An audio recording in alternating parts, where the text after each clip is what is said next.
My brother grabbed the microphone at his own wedding reception and announced to 200 guests that I was a pathological liar who had fabricated my entire career. He was so confident, so certain he had finally exposed me, that he didn't notice the two men in dark suits standing near the back of the ballroom. He didn't know they were there for him. That's where this story really starts.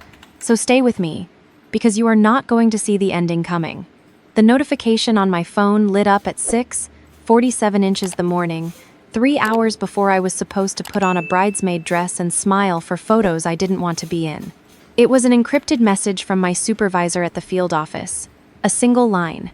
"We have movement on Hargrove National. Stay available." I stared at the ceiling of my hotel room, the generic watercolor print above the bed blurring, as my brain shifted gears from exhausted younger sister to senior forensic analyst, Financial Crimes Unit. I had been embedded in this investigation for 7 months. Hargrove National Bank was a regional institution with 11 branches across 4 states.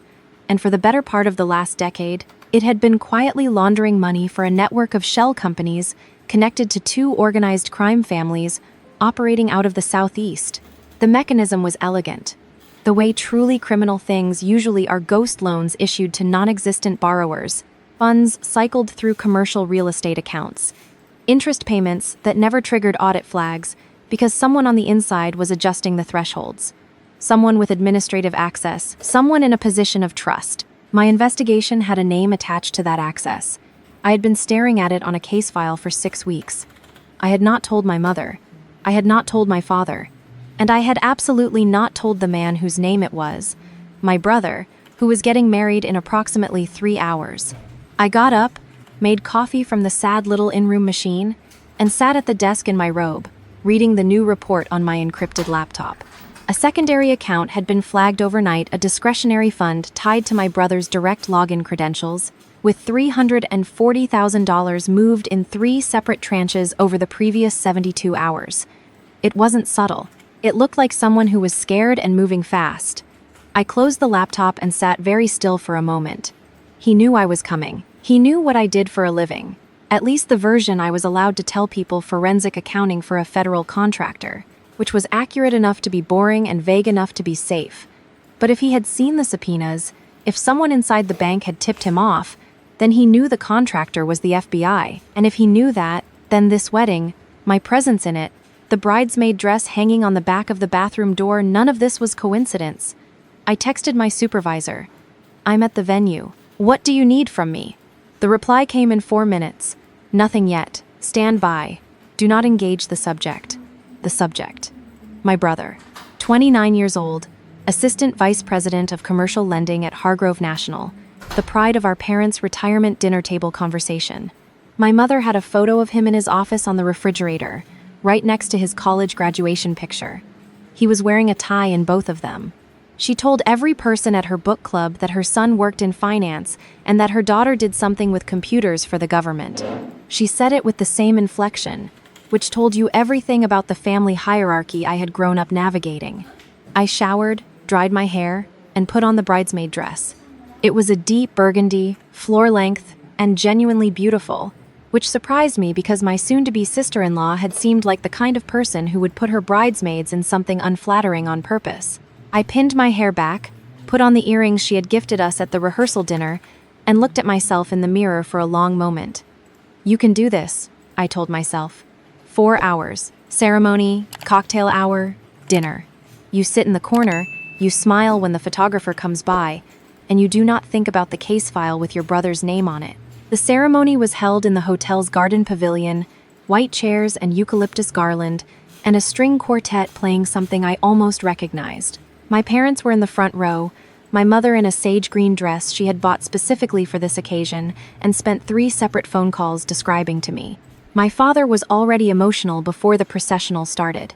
He pressed his fist to his mouth when my brother appeared at the end of the aisle, standing at the altar in a charcoal suit that probably cost more than my monthly rent. My brother looked good. He always looked good. He had that particular ease of someone who had never once in his adult life been doubted, who had moved through every room he entered with the quiet certainty that the room was lucky to have him. He was charming when he wanted to be, magnetic even, and I understood objectively why people loved him. I understood why my parents had always turned toward him the way plants turn toward light. What I had spent my career learning was that charm was a tool, and tools could be used for anything. I stood at the altar with the other bridesmaids and watched him take his vows, and I thought about the $340,000, and I breathed through my nose at a measured 4-count pace the way my therapist had taught me. The reception was in the ballroom, 1 floor up, circular tables with centerpieces so tall you could barely see the people across from you, which I appreciated. I was seated with a collection of his college friends and their wives, people who were very interested in telling me about their kitchen renovations. I smiled and nodded and kept my phone face down on my lap. It was during the salad course that my brother's best man leaned over to me. We had met twice, both times briefly. A loud person named Greg, who sold real estate in Charlotte, and said, with the conspiratorial brightness of someone who had already had 3 drinks, "Your brother says you work for the FBI." I set down my fork carefully. I work for a federal contractor.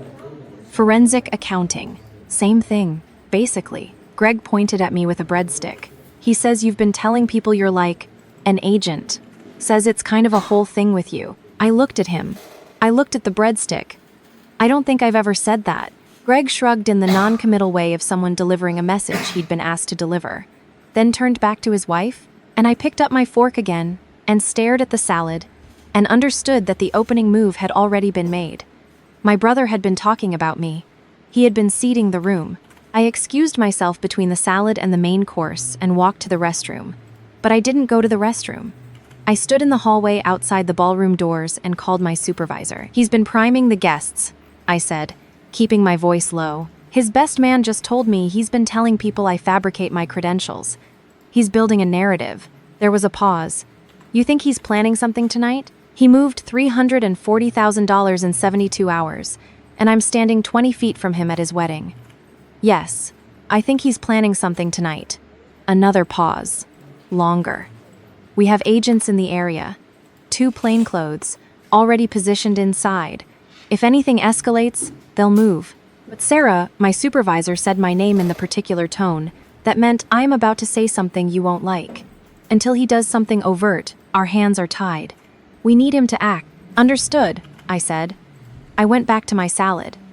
The main course came and went. My brother gave a toast to his new wife that was genuinely moving, and I hated that it was genuinely moving. He had always been good with words, good at performing sincerity, and I watched the whole room lean toward him, the way I had watched rooms lean toward him my entire life. My mother was crying. My father had his arm around her shoulders. After the toast, my brother caught my eye across the room. He smiled at me. It was a specific kind of smile, the one that had preceded every act of calculated cruelty throughout our shared childhood. The smile that said, "I know something you don't know." Except this time, what he didn't know was that the knowing went both ways. I smiled back. I raised my glass very slightly. His smile flickered. Just for a second. The dancing started, and I found a seat at the edge of the room near the bar, where I could keep my back to the wall and a sightline on the main entrance. The 2 plainclothes agents were still positioned near the back. I had identified them during cocktail hour, not because they looked like agents, because they were good at their jobs, but because I had been trained to notice certain things and some habits don't turn off at family functions. It was my mother who came to find me first. She appeared beside my chair with a glass of champagne she didn't offer to share, her expression carrying the particular mixture of affection and mild reproach that was her default setting for interacting with me. "You're hiding," she said. "I'm watching," I said. "Same thing." She sat down and looked at the dance floor, where my brother was spinning his new wife to the applause of the guests. "He looks so happy," she said, in a voice that was its own kind of rebuke. "See, Sara, he is capable of happiness, unlike some people." "He does," I agreed. "He was telling your father earlier that you've been calling yourself an FBI agent at work events, that you told someone at his bank that you had the authority to audit their files." She looked at me sideways. "Please tell me that's not true." I looked at her. "I have never told anyone I am an FBI agent." "He said you introduced yourself to one of his colleagues as a federal investigator." "I am a federal investigator. I work for the Financial Crimes Unit. That is my actual job title." My mother made a small sound that was not quite a sigh and not quite a dismissal, but lived exactly in the territory between them. "You know how he gets when he feels like you're trying to outshine him. I turned and looked at her fully. Mom. I sat in the back row of his ceremony. I have spoken to approximately 4 people tonight. I am outshining no one. I'm just saying, she said, standing, smoothing her dress. Tonight is his night. Just let him have tonight. She walked back toward the dance floor, and I watched her go, and I thought about the $340,000, and I thought about the ghost loans and the 47 falsified borrower profiles, and I thought about how long I had been letting him have things that were not his to have. I checked my phone. My supervisor had sent a message 12 minutes ago that I had missed. Subject made a call to unknown number approximately 20 minutes ago. Duration, 4 minutes. We're working on tracing. Stay alert. I put the phone in the small clutch purse that matched the bridesmaid dress, and I straightened up in my chair and I waited. He came for me 40 minutes later. The dancing had shifted into the later, looser phase of the evening. The floor crowded with guests who had moved past their second drink and were no longer concerned with looking graceful. My brother materialized beside me with the unhurried certainty of someone executing a plan he had rehearsed, holding a glass of scotch, jacket unbuttoned, bow tie loosened just enough to read as relaxed rather than sloppy. "Having fun?" he asked. "Lovely evening," I said. He sat down in the chair my mother had vacated. He set his scotch on the table between us and looked at the dance floor for a moment. And then he said, conversationally, "The way you say something you've been saving, I know you've been snooping around Hargrove." I did not move. I kept my eyes on the dance floor. "I got a call," he continued, "from a colleague who recognized your name on some document request. Said a Sara Calloway from a federal contractor had been pulling loan files. Commercial accounts." He picked up his scotch. "My accounts? That sounds like routine review," I said. "Does it?" He wasn't asking. He turned and looked at me with an expression I had never seen on his face before, not the confident entitlement I had grown up watching, but something harder underneath it, something cold and calculating that had apparently always been there, and I was only now seeing clearly. "I've been very patient with you, Sara. I've let you play your little government games because it made you feel important. But if you think you can come into my workplace and start pulling files on me on my career, my clients, I think we should talk about this somewhere else," I said quietly. "No," he said, and his voice had shifted, just slightly, into something with more volume and a deliberate public quality. "No, I think we should talk about it right here. Because I am tired of your act." He stood up, and when he stood up, his voice went up with him. A trained escalation. He wanted an audience, and he had practiced getting one. "I am tired of you inserting yourself into my life with your exaggerated credentials and your federal contractor this, FBI adjacent that, and I am especially tired." He turned so the nearest cluster of guests could see his face clearly. "Of you harassing my colleagues at my bank with requests you have absolutely no authority to make." Several people near us had stopped talking. The radius of attention was expanding.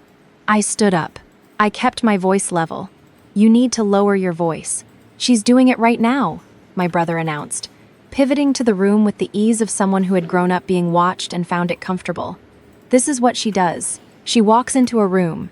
She drops the word federal 12 times. She implies she has power she doesn't have." He looked at me with theatrical sadness. "I love my sister. I genuinely do. But this, the FBI investigator cosplay, the I'm looking into your bank routine.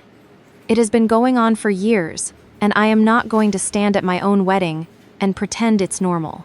My father had appeared at the edge of the gathering circle, my mother beside him, her hand on his arm. "Son," my father started. "Dad, I'm sorry, but this needs to be said." My brother ran a hand through his hair, the gesture of a man reluctantly doing what needed to be done. "I tried to talk to her before the wedding.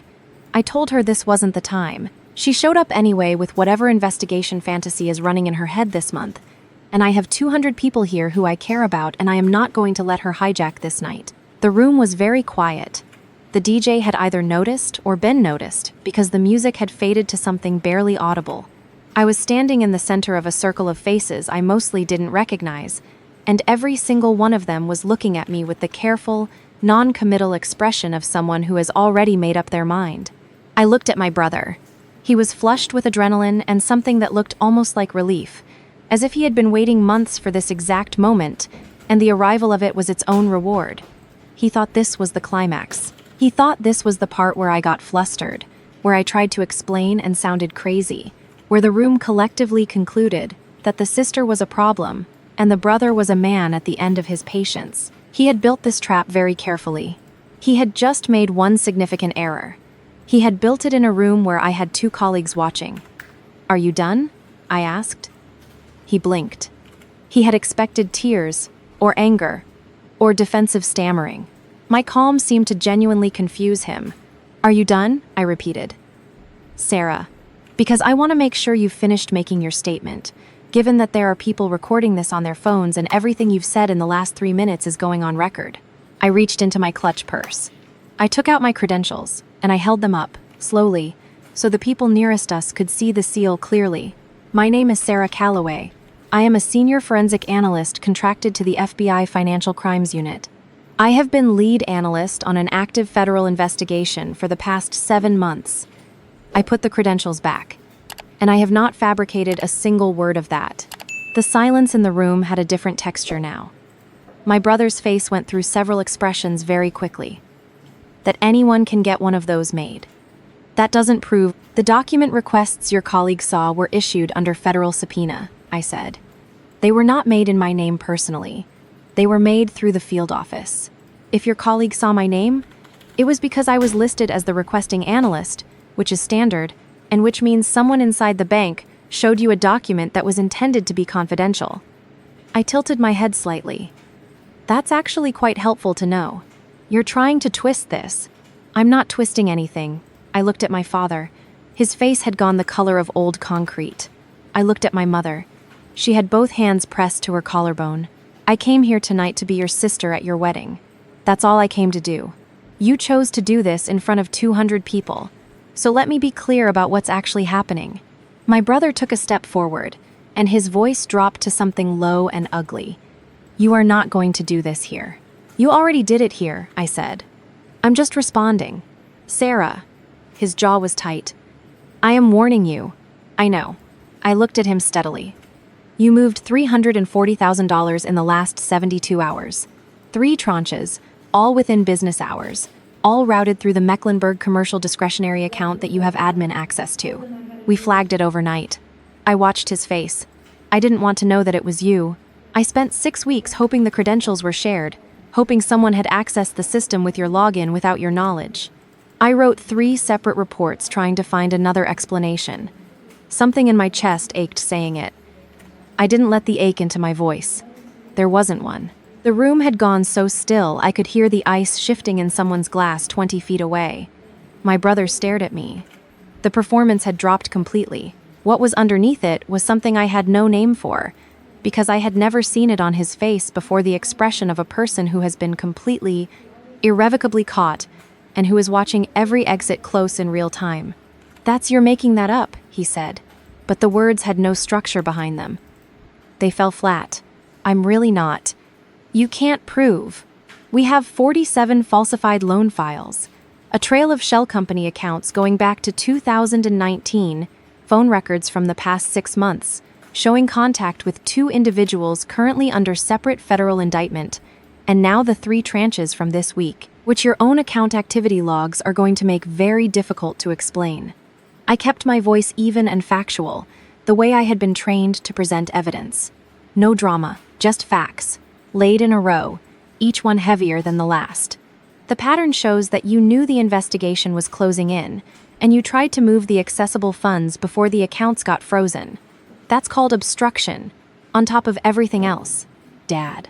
My brother turned to our father, and his voice broke on the word, a fracture right down the middle of it, and it sounded like every desperate bid for rescue he had ever made in his life. "Dad, she's lying. She's jealous. She has always been jealous. Tell her." My father looked at his son. He looked at him for a long, slow moment that seemed to compress years into seconds. And then he looked at me, and then he looked back at his son, and whatever it was he saw in the contrast between those 2 looks, it did something to his face that I had never seen before, a collapse, swift and terrible, like a building whose foundations had just been quietly removed. "Son," he said. Just that. And somehow, the 2 letters of it contained everything. The 2 agents from the back of the room were moving. They had been moving since I started speaking. They reached us quietly and efficiently, the way people do when they have done this many times. And the taller of the two showed my brother his credentials and spoke to him in a low, professional voice. And my brother looked at the credentials, and then looked at me, and then looked at the ceiling, and let out a long, ragged exhale that sounded like something leaving his body that was never coming back. "You set me up," he said. "I came to your wedding," I said. "You're the one who grabbed the microphone." The guests parted. People always part, it's instinctive. The creation of a corridor for authority to move through. The agents walked my brother toward the ballroom exit. He didn't make a scene. There was no more performance left in him. He walked with his shoulders forward and his head down, and the charcoal suit looked suddenly like a costume, like something borrowed from a person he had been pretending to be.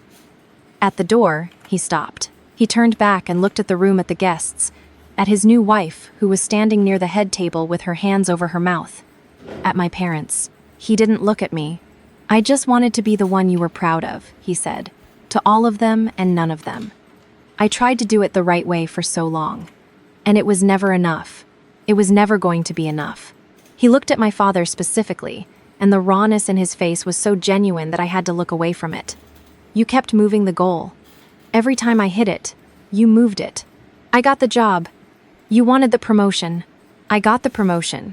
You wanted the VP title. I got the VP title, and you wanted to know why Sara had a government clearance, and I found a faster way. I know it was wrong. I know." He pressed his lips together. "I know." The agent said something quiet to him, and he turned, and they walked out, and the heavy ballroom door swung shut behind them with a sound like a period at the end of a very long sentence. The room didn't move for a long moment. Then, gradually, the way rooms always do after something irrevocable, it began to breathe again. Someone started crying quietly. The DJ, bless him, seemed to be paralyzed. My brother's new wife sat down heavily in a chair, and two of the bridesmaids came to her, and I watched that happen and felt a complicated sorrow for her that I couldn't fully articulate because she had not known, or I believed she had not known, and this was her wedding night, and she was going to have to rebuild her entire understanding of the last 3 years of her life from scratch. My mother came to me. She was not crying.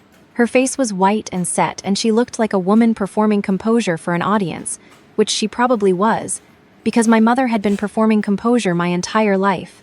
"How long have you known?" she asked. 6 weeks that it was him specifically. 7 months that there was someone at that bank. She absorbed this. "You came anyway. He's my brother."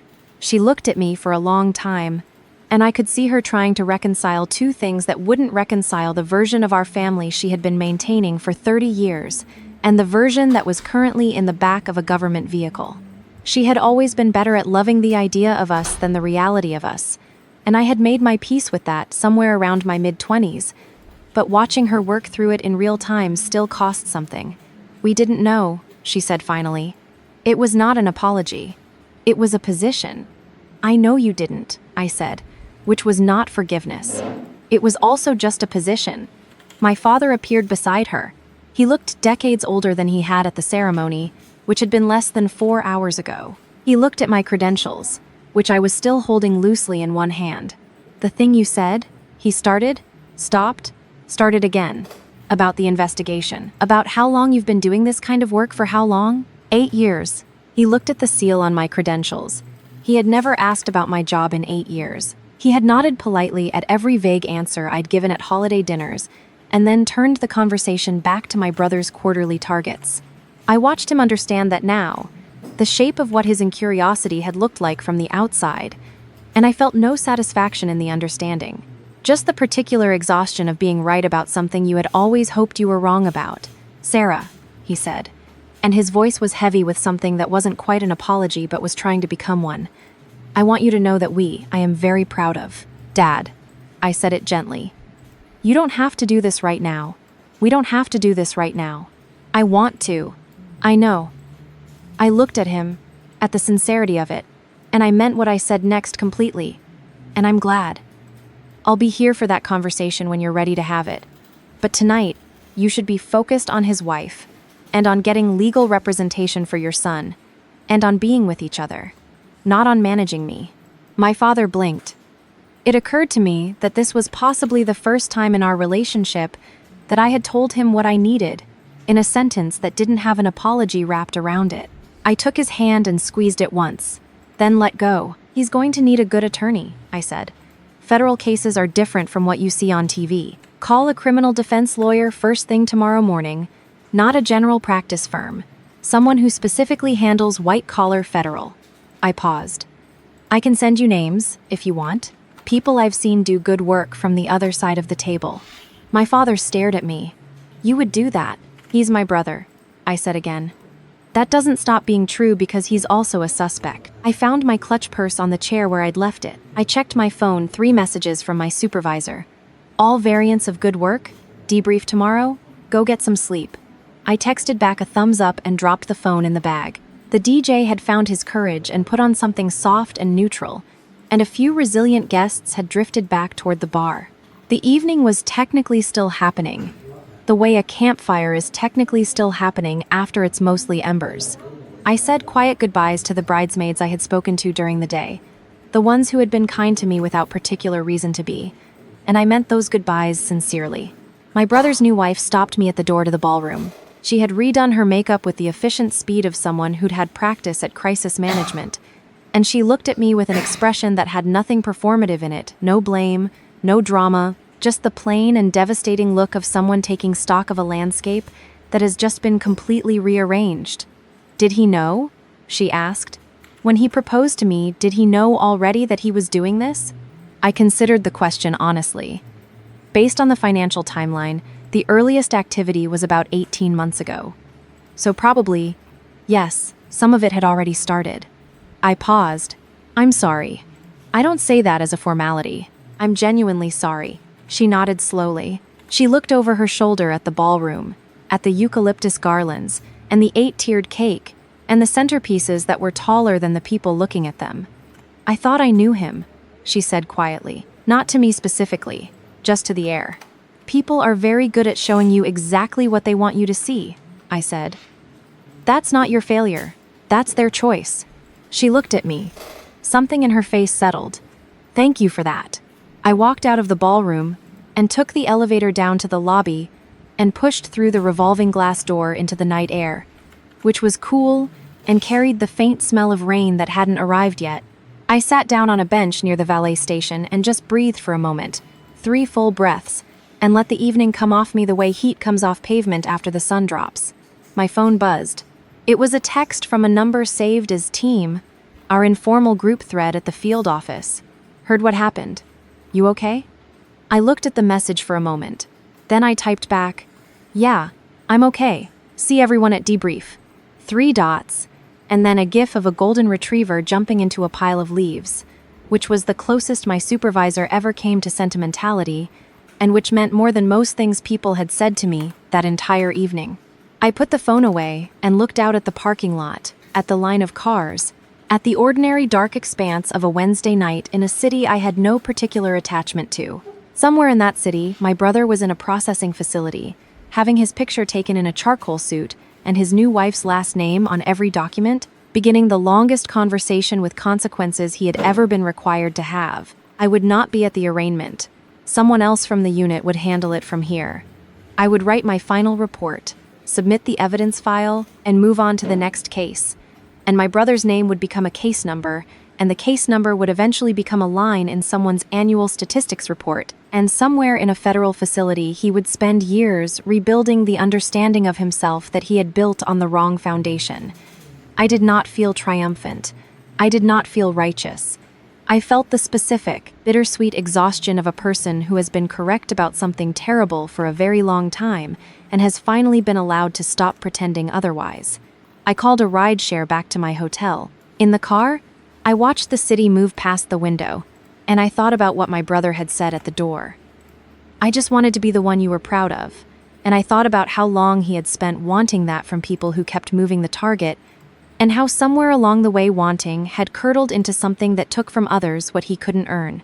I thought about how I had wanted the same thing, from the same people, for just as long, and how I had chosen differently, not because I was better than him, but because I had found something else to be proud of first. The hotel was quiet.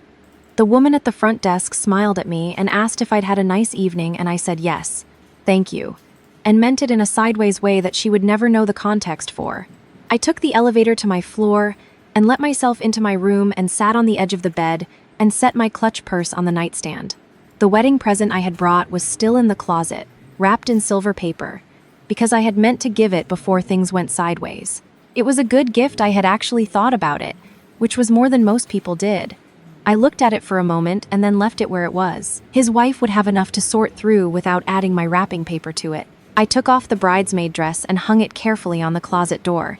It really was beautiful.